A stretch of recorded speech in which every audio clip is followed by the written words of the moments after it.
اب میں آپ کو ذرا اس جو انسانوں میں سے انسان دشمنی کا جن کا سب سے بڑا رول ہے، میں ان کی 2000 سالہ تاریخ کا آپ کے سامنے نقشہ رکھنا چاہتا ہوں۔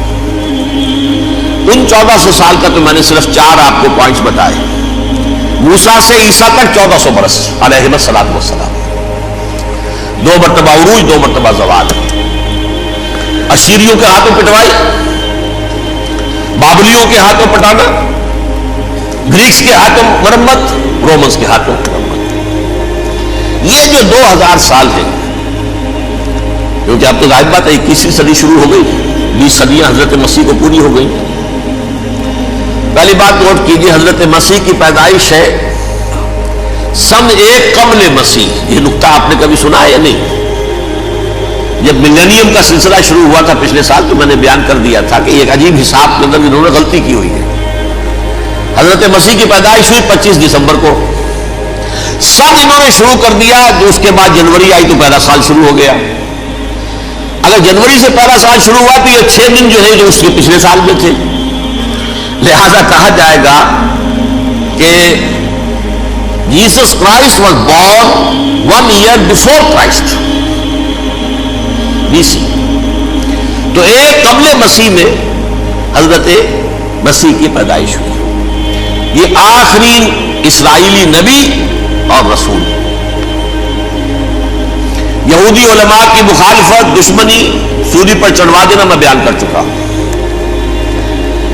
سن 33 عیسوی میں، جبکہ حضرت مسیح کی عمر 33 برس تھی، اللہ تعالیٰ نے انہیں زندہ آسمان پر اٹھا لیا، لیکن یہودیوں نے اپنے خیال کے مطابق انہیں سولی پر چڑھوا دیا، ان کی موت واقع ہو گئی۔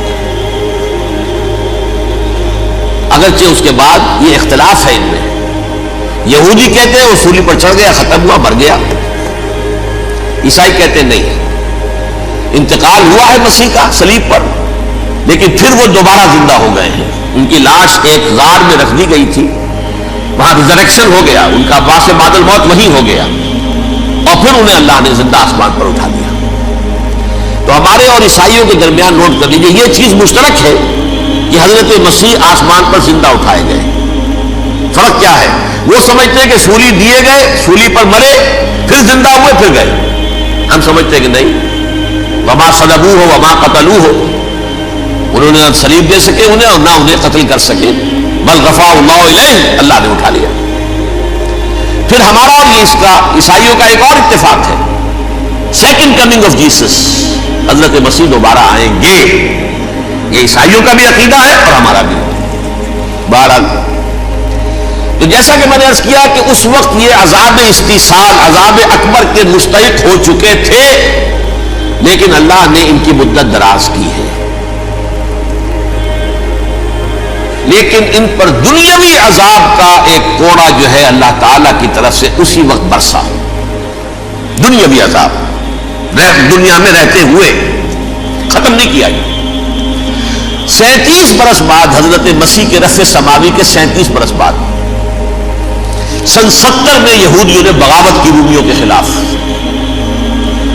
رومی ٹائٹس جنرل تھا ایک، اس نے پھر جو حملہ کیا ہے، 1,33,000 یہودی ایک دن میں قتل کیا یروشلم میں، اور ہیکل سلیمانی گرا دیا۔ وہ ہیکل پہلے بھی گرا تھا، پہلے 1400 سال کے دوران میں بھی نبوکدنضر نے گرایا تھا، لیکن پھر اس کے 150 سال بعد انہوں نے دوبارہ بنا لیا تھا، اس لیے وہ اسے سیکنڈ ٹیمپل کہتے ہیں۔ پہلا ٹیمپل جو حضرت سلیمان نے بنایا تھا، نبوکدنضر نے گرا دیا 587 قبل مسیح میں، پھر دوبارہ انہوں نے 150 سال کے بعد بنا لیا۔ وہ اس تاریخ کا حصہ ہے، میں نے جس کے بارے میں آپ کو تفصیل نہیں بتائی۔ اس میں یہ ہوا سن 70 میں وہ گرا دیا گیا، وہ آج تک گرا پڑا ہوا ہے۔ نمبر 2، یہ کہہ دیا گیا کہ یہودیوں اس ارض فلسطین سے نکل جاؤ، تم یہاں نہیں رہ سکتے۔ لہذا جس کا جہاں سینگ سمایا چلا گیا، یورپ میں چلے گئے، ایشیا میں آ گئے، عرب میں آ گئے، یہ 3 قبیلے جو رات بھی میں نے عرض کیا تھا، بنو قینقاع، بنو نذیر اور بنو قریظہ، یہ وہاں سے آ کے مدینے میں آباد ہو گئے۔ جس کا جہاں سینگ سمایا، افریقہ میں، ہندوستان میں، جہاں چلے گئے، ڈایاسپورا اسے کہتے ہیں، وہ آپ نوٹ کر لیجیے اس لفظ کو، ڈایاسپورا۔ ہمارا دور انتشار، جبکہ ہمیں ہماری اصل سرزمین تو فلسطین ہے، حضرت ابراہیم کا مسکن، حضرت اسحاق حضرت یعقوب کا مسکن فلسطین، یہ ہے ہماری اصل جاگیر، یہ تو ہماری جدی پشتی جاگیر ہے، لیکن یہاں سے نکال دیے گئے سن 70 عیسوی میں، اور وہاں سے لے کے 1917 تک ان کا ڈایاسپورا جاری رہا۔ یہ دور انتشار ہے۔ اس دور انتشار کے چند حصے ہیں جس کو میں چاہتا ہوں کہ آپ علیحدہ علیحدہ سمجھ لیں۔ دور انتشار کا جو پہلا جو ہے تقریباً 300 برس، رومی حکمران تھے، وہ یہودیوں کے بھی دشمن تھے اور عیسائیوں کے بھی دشمن تھے، عیسائی اور یہودی ایک دوسرے کے بھی دشمن تھے، لیکن رومی سمجھتے تھے کہ یہ ایک ہی تھیلی کے چٹے بٹے ہیں۔ رومیوں کے نزدیک عیسائی بھی یہودیوں ہی کا ایک فرقہ تھے، کوئی علیحدہ مذہب تو تھا ہی نہیں، لہذا رومی جو ہیں رومنز وہ ان دونوں کو ستاتے تھے، مارتے تھے، اور یہ آپس میں لڑتے تھے، یہودی عیسائیوں کو مارتے تھے، عیسائی یہودیوں کو مارتے تھے۔ یہ ہے 300 برس تک کی تاریخ۔ سن 300 عیسوی میں کیا ہوا؟ ایک معجزہ ہو گیا۔ بہت عظیم ایمپرر کانسٹینٹائن، قسطنطین اعظم، رومن ایمپررز میں سے بہت بڑا ایمپرر، وہ عیسائی ہو گئے۔ اب تو معاملہ بالکل تلپٹ ہو گیا، پوری سلطنت عیسائی ہو گئی۔ اب عیسائیوں کے عیش ہو گئے اور یہودیوں پہ مار پڑنی شروع ہوئی۔ اب عیسائیوں کا آپ خود سوچئے کہ جنہیں وہ خدا بنا بیٹھے ہیں، خدا کا بیٹا قرار دے رہے ہیں، ان کے قاتل کون؟ یہودی بدماش۔ لہذا ان کی وہ پٹائی شروع ہوئی ہے یورپ میں، پوری رومن امپائر میں انہیں ذلیل کیا گیا، شہروں میں آمد بند، علیحدہ رہو، گھیٹوز کے اندر رہو۔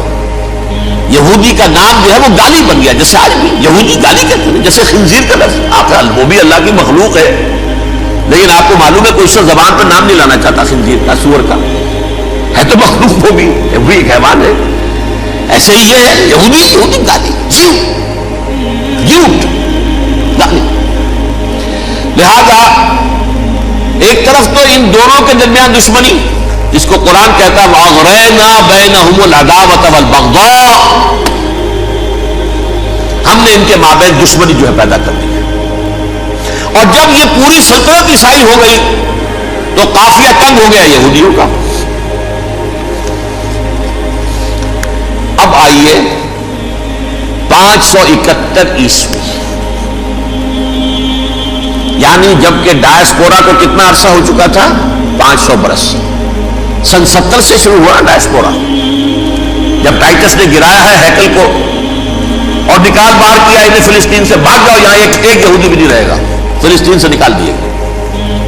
اس کے پورے 500 برس بعد سن 571 عیسوی میں حضور کی پیدائش ہوئی، ولادت باسعادت محمد رسول اللہ صلی اللہ علیہ وسلم۔ 610 میں آپ پر وحی کا آغاز ہوا، لیکن حضور کے ساتھ ان کا معاملہ کیا رہا؟ اول تو جبکہ حضور ابھی مکے ہی میں تھے، یہودیوں نے ریشہ دوانیاں شروع کر دی حضور کے خلاف۔ قریش مکہ کو سکھاتے تھے، پڑھاتے تھے، ان سے یہ پوچھو، ان سے یہ پوچھو، انہیں اس طرح تنگ کرو، ان سے یہ امتحان لو، یہ آپ کے علم میں ہے۔ سورہ بنی اسرائیل میں، سورہ کہف میں وہ سوالات جو امتحانی سوالات آئے تھے، ذوالقرنین کون تھا، اصحاب کہف کون تھے، تم رسول بنے پھرتے ہو تو بتاؤ، اور یہ روح کی حقیقت کیا بتاؤ۔ یہ ساری ریشہ دوانیاں کر رہے تھے بیٹھے ہوئے، ابھی وہیں پر حضور ابھی پہنچے بھی نہیں۔ ہجرت فرما کر حضور تشریف لے آئے تو حضور نے اسے ماسٹر سٹروک کہا جائے گا، یعنی اسٹیٹس مین شپ کا ماسٹر سٹروک، آپ نے مدینے میں آتے یہودیوں کے ساتھ پیکٹ کر دیا، جوائنٹ ڈیفنس پیکٹ آف مدینہ، کہ اگر مکے والے ہم پر حملہ کریں گے تو ہم مل جل کر ایک قوم کی حیثیت سے مقابلہ کریں گے۔ یہ میثاق مدینہ کہلاتا ہے، جس کے بہت غلط معنی پہنائے جا رہے ہیں آج کل۔ بہرحال میں موضوع میرا چونکہ یہ نہیں، میں ادھر نہیں جاؤں گا، لیکن ہوا کیا؟ ہر مرتبہ یہ خیانت کے مرتکب ہوئے،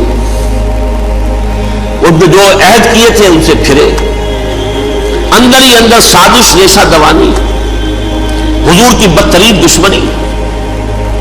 سورہ نساء کی آیت نمبر 12 میں 13 میں فرمایا ہے لا تزال تطلع علی خائنۃ منہم، اے نبی ہمیشہ آپ کے علم میں ان کی طرف سے خیانتیں، بدیانتیاں آتی رہیں گی. اور بار بار وہ مسلسل جنگ کی آگ بھڑکاتے تھے.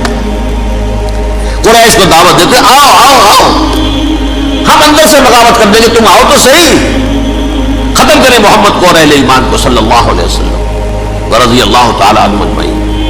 لیکن پھر جب وہ آتے تھے تو یہ دبک جاتے تھے، ان میں ہمت نہیں تھی. میدان کے مرد نہیں رہے تھے.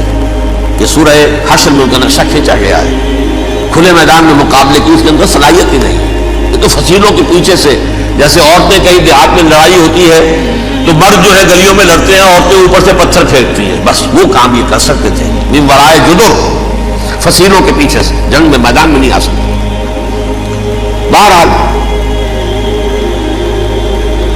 قرآن مجید میں ہے یہ سورہ مائدہ کی آیت نمبر 64، کلما اوقدوا نارا للحرب اطفاها اللہ. اکثر و بیشتر مواقع پر تو یہ جب آگ بھڑکاتے تھے جنگ کی، اللہ اسے بجھا دیتا تھا.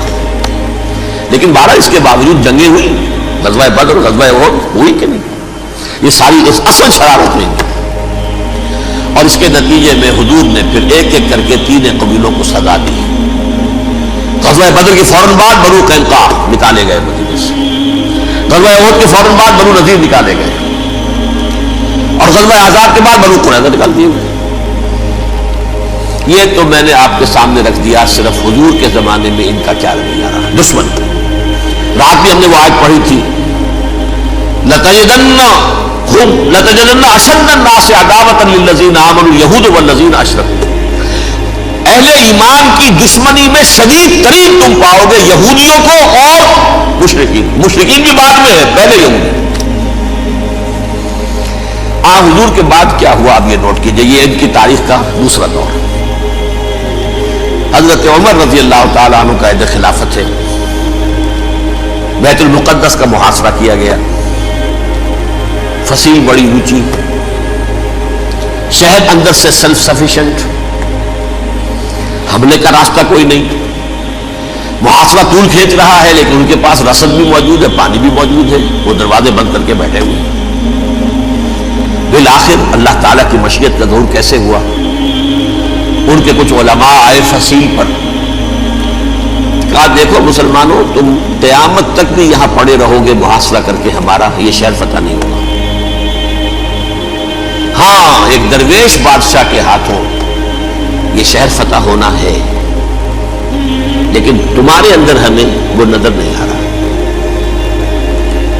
ابو عبیدہ بن الجراح رضی اللہ تعالی عنہ، امین هذه الامہ، ان کا فوراً ذہن گیا وہ درویش بادشاہ مدینے میں بیٹھا ہوا ہے عمر رضی اللہ تعالی. اب ایک اور عمر بھی ہے جو قندھار میں بیٹھا ہے. نقشہ وہی ہے، سادگی کی حد تک نقشہ وہی، بالکل وہی، اپنی آنکھوں سے دیکھا وہی سادگی. عمر اول عمر ثانی تھے عمر بن عبد العزیز. اب ایک اللہ کے فضل سے اللہ تعالیٰ ایدہ اللہ بنصرتہ، اللہ تعالیٰ ان کی نصرت فرمائے، دشمنوں کو ان کے مقابلے میں نیست و نابود کرے. انہوں نے ریکویسٹ بھیج دی کہ حضور تشریف لائیے، یہ شہر فتح ہو جائے گا. وہ ہے سفر تاریخی، اتنا طویل سفر، تقریباً 700 میل، ایک اونٹ، ایک خادم، ایک منزل پہ امیر المومنین اوپر بیٹھے، خادم آگے چل رہا ہے، اگلی منزل پہ خادم اوپر بیٹھا ہے، امیر المومنین آگے جا رہے ہیں. اور جب پہنچے ہیں تو وہ باری تھی خادم کی. انہوں نے ہاتھ جوڑ دیا، حضور خدا کے لیے تم کیا کہیں گے لوگ، وہ میرا برا حال کر دیں گے، تمہیں شرم نہیں آئی؟ امیر المومنین پیدل آگے چل رہے، نکیل پکڑ کر، تم بیٹھے ہو اوپر براجمان ہو. حضرت عمر فرمایا دور نہیں، باری تمہاری، بیٹھ. اس حال میں پہنچے ہیں.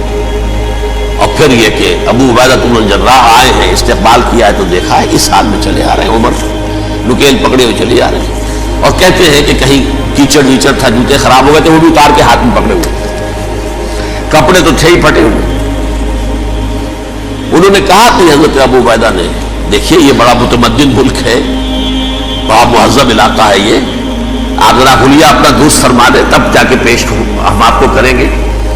آپ نے فرمایا نحن قوم اعزنا اللہ بالاسلام، ہم وہ قوم ہیں جنہیں اللہ نے عزت دی ہے اسلام کے ذریعے سے، کپڑوں کے ذریعے سے نہیں، دولت کے ذریعے سے نہیں۔ اسی حال میں گئے ہیں، اوپر سے انہوں نے کھڑے ہو کر نشانیاں دیکھی، اپنی کتابیں کھولی، ہاں یہ وہی ہیں، اچھا لو جی سرنڈر، شہر تمہارے ہاتھ میں، خون کا ایک قطرہ نہیں بہا اور بیت المقدس فتح ہو گیا۔ لیکن اس وقت حضرت عمر نے ایک نرمی یہ کی کہ یہودیوں کے لیے بھی اسے اوپن سٹی قرار دے دیا۔ یہ احسان عظیم حضرت عمر کا، اس سے پہلے یہودی آ ہی نہیں سکتا تھا، داخل ہی نہیں ہو سکتا تھا، وہاں وہ آ کر وزٹ نہیں کر سکتا تھا، زیارت نہیں کر سکتا تھا اپنے مقدس مقامات کی۔ حضرت عمر نے یوں سمجھیے کہ تقریباً 550 برس کے بعد ان کے لیے راستہ کھولا ہے کہ ہاں تم آ سکتے ہو، زیارت کر سکتے ہو۔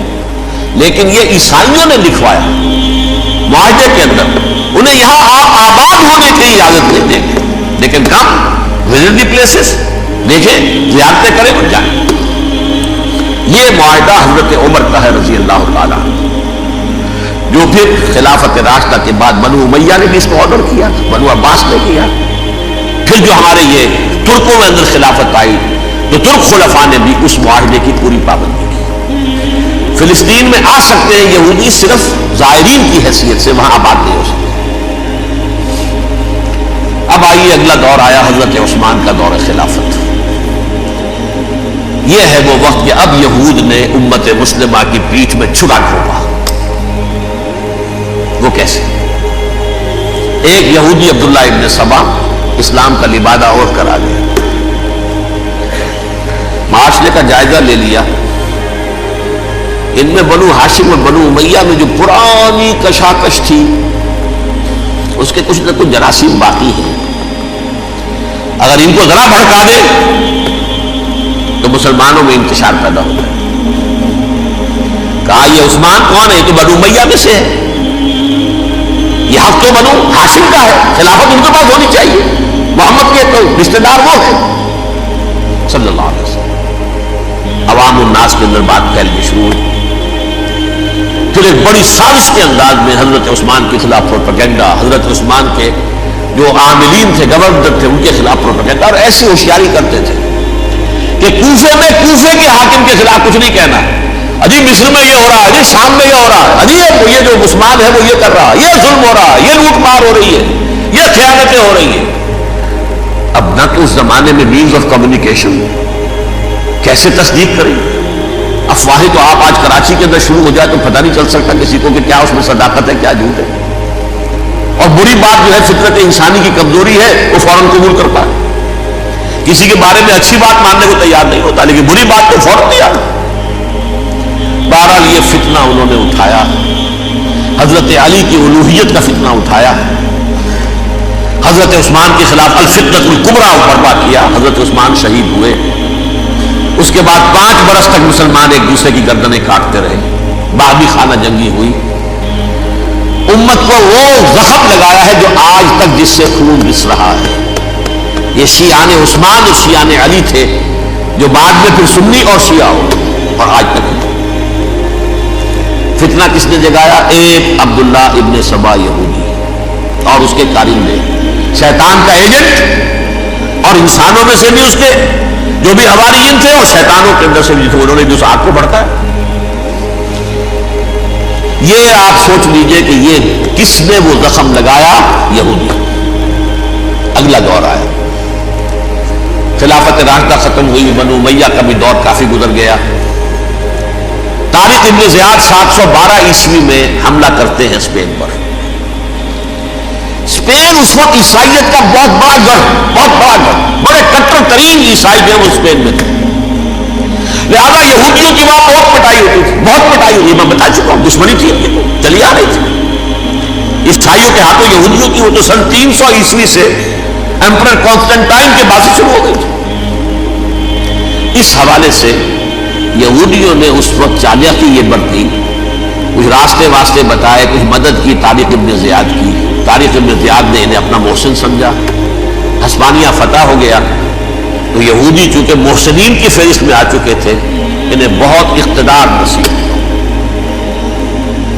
بڑی سپورٹ مسلمانوں نے دی. ان کے بڑے بڑے علماء جو اسی دور کے اندر پیدا ہوئے, بڑے بڑے تھنکر جن کے اسی دور میں پیدا ہوئے. بن گوریون جو کہ ایک وزیر اعظم تھا اسرائیل کا, اس نے یہ لکھا اپنی کتاب میں, Muslim Spain was the golden era of our diaspora. وہ ڈایاسپورا جو 70 عیسوی سے شروع ہوا تھا اور 1917 عیسوی تک جاری رہا ہے, اس میں سے گولڈن ایرا ہمارا جو تھا وہ مسلم اسپین تھا. اسپانیہ میں بیٹھ کر ہم عیش کیے. لیکن وہاں سے انہوں نے اور جو کچھ کیا, یہ تو داستان کے تو بہت سے گوشے ہیں, لیکن میں جس اسٹریٹ لائن میں چل رہا ہوں اس کے اعتبار سے ایک بات سمجھ لی, وہاں بیٹھ کر انہوں نے اب عیسائیت کی پیٹھ میں چھڑا گھونپا, پروٹیسٹنٹ مذہب پیدا کیا, تقسیم کر دیا. جیسے شیعہ سنی کی تقسیم, عبداللہ ابن سبا, رومن کیتھولک اور پروٹیسٹنٹ کی تقسیم, یہودی علماء. ہوتا کیا تھا, ہسپانیہ کی یونیورسٹیاں ہیں, کارڈووا میں ہے, ٹولیڈو میں ہے, گریناڈا میں ہے, غرناطہ, قرطبہ, تولیتلا, اور وہاں آتے تھے لوگ. فرانس سے چلے آ رہے ہیں نوجوان پڑھنے کے لیے, جرمنی سے چلے آ رہے ہیں, اٹلی سے چلے آ رہے ہیں. 3 ہی ملک قریب ترین پڑھتے ہیں سینٹرل جو یورپ کے ہیں. یہاں پر جو ہے وہ اسلام جو نور پھیلا رہا تھا اس سے بھی مستفیض ہوئے. جہالت کے جو ہے پردے ان کے وہ چھٹے. اس کے ساتھ ہی وہ یہودی وہاں ان کے اندر جو جراثیم داخل کر رہے تھے وہ اس عیسائیت کے خلاف بغاوت تھی جو اس وقت دنیا میں عیسائیت اس وقت تھی. پوپ کا راج تھا دنیا میں اس وقت. یورپ میں جو عیسائیت تھی اس میں ایک طرف بادشاہ تھے, لیکن بادشاہوں کی حیثیت وہاں پر یوں سمجھ لیجئے کٹ پتلیوں کی تھی, اصل قوت پوپ کے ہاتھ میں تھی. اور پوپ کو انہوں نے, جیسے قرآن نے کہا, اتخذوا احبارهم ورهبانهم اربابا من دون اللہ. کیونکہ سینٹ پال نے شریعت موسوی ثابت کر دی تھی تو اب شریعت تھی ہی نہیں. پوپ کو اختیار تھا جس چیز کو چاہے حلال قرار دے دے, جس چیز کو چاہے حرام قرار دے دے. اتخذوا احبارهم ورهبانهم اربابا من دون اللہ. انہوں نے کہا صاحب یہ پوپ کس بلا کا نام ہے, یہ بھی انسان ہے. بات تو ٹھیک تھی نا, اصل حیثیت تو کتاب کی ہونی چاہیے, ڈیوائن بک, ریویلڈ اسکرپچر. لہذا اور یہ کتاب ہر شخص پڑھ سکتا ہے. پوپ کے باپ کو جو ہے کوئی اس کے لیے پروپرائٹری رائٹس تو نہیں ہے کہ صرف پوپ پڑھ سکتا ہے یا پادری پڑھ سکتے ہیں. ہم بھی پڑھ سکتے ہیں, ہم بھی سمجھ سکتے ہیں. یہ باتیں تھی کہ جن کو بڑھا چڑھا کر بیان کر کے اور پوپ کا اقتدار ختم کرا دیا اور توجہ مرکوز کر دی بائبل کی طرف.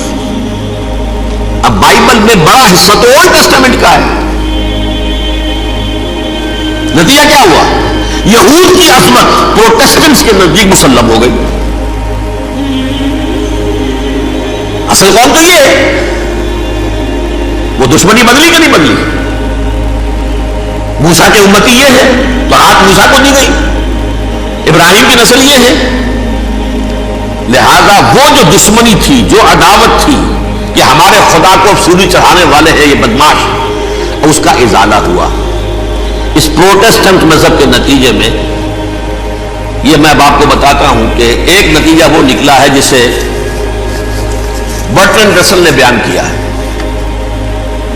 اس کی کتاب ہے ان پریز آف آئیڈلنس, صفحہ 108. وہ لکھتا ہے the Christians retaining the Judaic belief in special revelation added to it the Roman desire for worldwide domination and the Greek taste for metaphysical subtleties. The combination produce the most fiercely persecuting religion that the world has yet known. یہ 3 چیزیں آ کر عیسائیت میں مل گئی. ایک تو جب یہ اولڈ ٹیسٹامنٹ جو ہے وہ ان کے ہاتھ میں آ گئی, اور اس کے میں کچھ آپ کو بتا دیتا ہوں کہ اولڈ ٹیسٹامنٹ کی تعلیمات, کیونکہ یہ اولڈ ٹیسٹامنٹ جو ہے یہ محرف تھی. اصل تورات تو گم ہو گئی تھی 587 قبل مسیح میں, جب پہلی مرتبہ ہیکل جو ہے تباہ ہوا ہے اس وقت ختم ہو گئی تھی. اس کے کوئی 150 سال کے بعد انہوں نے یادداشتوں سے مرتب کر کے لکھی ہے. اب اس میں ان کے اپنے خیالات, اپنے امانی, اپنی توجیحات وہ شامل ہو گئی. لہذا آپ ذرا میں آپ کو حوالے دیتا ہوں اس کتاب کے اندر مظالم کی جو تعلیم دی گئی ہے، اہل کتاب نے اپنے مظالم قتل عام کے جواز کے لیے تورات میں تبدیلیاں کی اور پیغمبروں پر دہشت ناکی اور بدترین حرام کاری کے الزامات لگائے۔ سنیے، پہلا حوالہ ہے یہ گنتی باب 31 آیات 17-18۔ اس لیے ان بچوں میں جتنے لڑکے ہیں سب کو مار ڈالو، اور جتنی عورتیں مرد کا منہ دیکھ چکی ہیں ان کو بھی قتل کر ڈالو، لیکن ان لڑکیوں کو جو مرد سے واقف نہیں اور اچھوتی ہیں اپنے لیے زندہ رکھو۔ یہ کسی اللہ کی کتاب کا یہ جملہ ہو سکتا ہے؟ کسی ریویل بک کا؟ اور سنیے، یہ ہے استثناء ڈیٹرانومی باب 20 آیت 16-18۔ پر ان قوموں کے شہروں میں جن کو خداوند تیرا خدا میراث کے طور پر تجھ کو دیتا ہے، کسی ذی نفس کو جیتا نہ بچا رکھنا، جیسا خداوند تیرے خدا نے تجھ کو حکم دیا بالکل نیست کر دینا۔ مرد، عورتیں، بچے، بوڑھے سب ختم۔ یہ کتاب مقدس ہے۔ اور سنیے، سموئیل باب 27 آیت نمبر 9۔ اور داؤد نے اس سرزمین کو تباہ کر ڈالا اور عورت مرد کسی کو جیتا نہ چھوڑا۔ نمبر 4، ان سب آباد شہروں کو ماں، عورتوں اور بچوں کے بالکل نابود کر ڈالا۔ کتاب استثناء باب 3 آیت 6۔ یہ ہے جو کہہ رہا ہے برٹرنڈ رسل، کرسچینٹی میں آ کر بھی 3 چیزیں شامل ہو گئی۔ ایک تو یہ باربیرین، یہ تعلیم جو ہے، اور یہ مذہب کے نام پہ تعلیم، یہ کتاب مقدس کی تعلیم۔ نمبر 2، رومنز کے اندر جو ایک تمنا تھی ورلڈ ڈومینیشن کی، وہ عیسائیت کے اندر آ گئی، اس لیے کہ پوری رومن امپائر جو ہے عیسائی ہو گئی، اسے وراثت کے اندر ورلڈ ڈومینیشن کی جو ایک تمنا تھی وہ مل گئی۔ اور پھر یہ کہ انہوں نے جو توہمات تھے یونانیوں کے، ان کو بھی اپنے ہاں مختلف شکلوں کے اندر جمع کر لیا۔ ان 3 چیزوں کا the combination produced the most fiercely persecuted religion that the world has yet known. اس کے نتیجے میں دنیا میں تاریخ انسانیت کے اندر جو بدترین خوفناک ترین مذہب ہو سکتا ہے وہ شکل عیسائیت نے اختیار کی۔ اور اس کا مظہر عتم کیا تھا نوٹ کیجیے، صلیبی جنگیں۔ ایک بات ٹائم ٹیبل کے اعتبار سے نوٹ کر لیجئے گا، فرسٹ ملینیم ختم ہوا، سیکنڈ شروع ہوا۔ ان کے 1000 سال ختم ہوئے تو 11ویں صدی میں سیکنڈ ملینیم شروع ہوا، تو پہلی صلیبی جنگیں ہوئی، لاکھوں مسلمان قتل کیے۔ صرف یروشلم کے اندر اتنا خون بہایا ہے کہ خود ان کے ہسٹورینز لکھتے ہیں کہ جب ان صلیبیوں نے جب گھوڑوں کے ساتھ وہ چل رہے تھے گلیوں میں، تو ان کے گھوڑوں کے گھٹنوں تک خون کی ندی بہ رہی تھی، جہاں سے گزرے ختم کرتے چلے گئے، آبادیاں کی آبادیاں ختم کر دی۔ اگرچہ اس کروسیڈ میں گیہوں کے ساتھ گھن بھی پسا، یہودی بھی بہت مارے گئے۔ یہ فرانس سے، جرمنی سے جب یہ کروسیڈرز آ رہے تھے، 3000 میل کا سفر طے کر کے آئے تھے، سوچئے تو صحیح۔ اربن ثانی پوپ جو تھا، آگ لگا دی تھی اس نے پورے یورپ کے اندر، شرم سے ڈوب مرو، تمہارے مقدس علاقے مسلمانوں کے ہاتھ میں، انفیڈلز، یہ کافر، یہ مرتد، یہ ملحد۔ مسیح جہاں پیدا ہوا، مسیح کو جہاں چھولی دی گئی، وہ کہاں ہے؟ ان کے ہاتھ میں۔ وہ آگ لگائی ہے، 3000 میل کا فاصلہ طے کر کے یہ 9 قومیں آئی ہیں، اور جو تباہی مچائی ہے تاریخ انسانی میں، ایسی بربریت کی کوئی مثال۔ اور یہ ان کے اپنے ہسٹورینز لکھتے ہیں، شرم کے مارے ایسے محسوس ہوتا ہے جیسے ان کی گردنیں جھکی